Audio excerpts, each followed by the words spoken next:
Chào mừng các bạn đến với kênh channel của mình.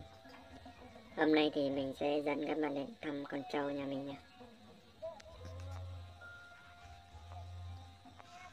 Rồi mình sẽ đưa trâu mình ra ngoài đo cho các bạn thấy chiều cao, rồi chiều dài với lại vòng ngực cho các bạn thấy luôn nha.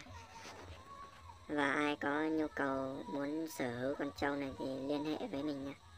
Tại vì giờ mình cũng đang cần bán. Hiện thì con trâu này có thể là được dùng làm trâu chọi cũng được nha các bạn. Mặc dù tuổi đời còn ít nhưng mà có thể huấn luyện từ từ để trở thành trâu chọi. Và tuổi đời của con trâu này là 6 tuổi nha các bạn. Đó, bây giờ mình sẽ đo chiều cao này.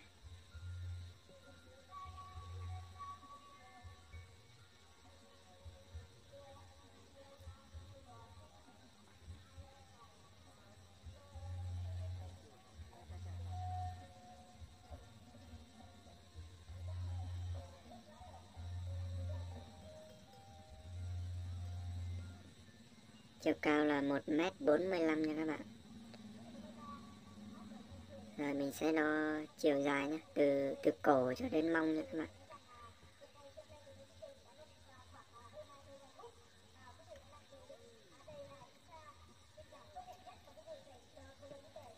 Chiều dài là khoảng 1m95 nha các bạn. 1m95. Đo lại nha các bạn.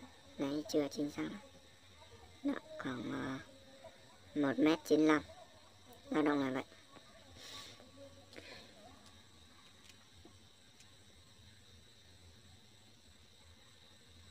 Đấy, còn vòng ngực nha các bạn. Mình sẽ đo vòng ngực cho các bạn xem luôn nhé. Vòng ngực thì lần trước cũng đo rồi, nhưng mà lần này mình cũng đo cho các bạn thấy này. Vòng ngực là 2m20. Nó dao động khoảng 2m20 cho đến là 2m30 nha các bạn. Là chỗ tắm này. Thường là mình sẽ cho mình tắm ở nơi này.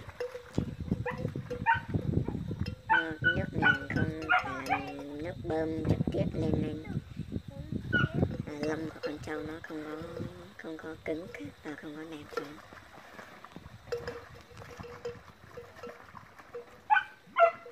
Có chó là ốc trên này có cái nào.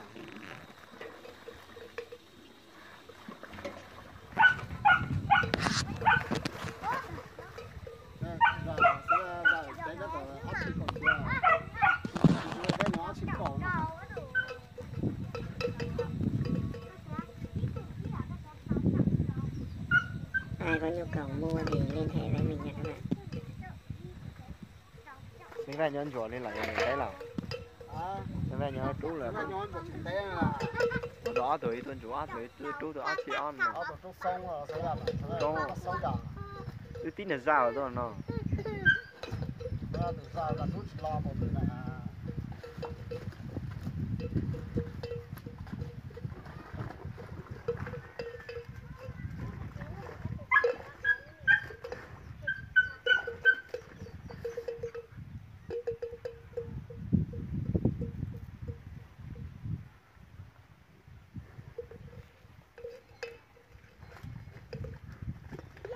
cái rau mồng nó phải để nó nhẹ cái nó này con nào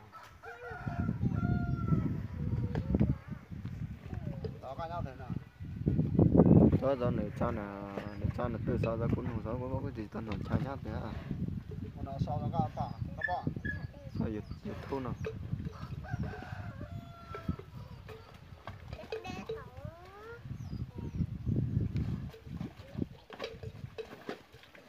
còn tôi là con giờ nên lấy nó tổ các con đội không thì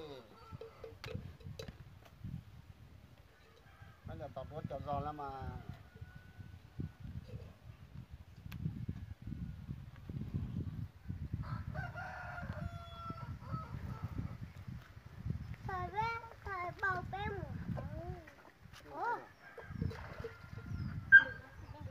tới cho bên xe tới ra bên xe là không chết là họ trong phê đó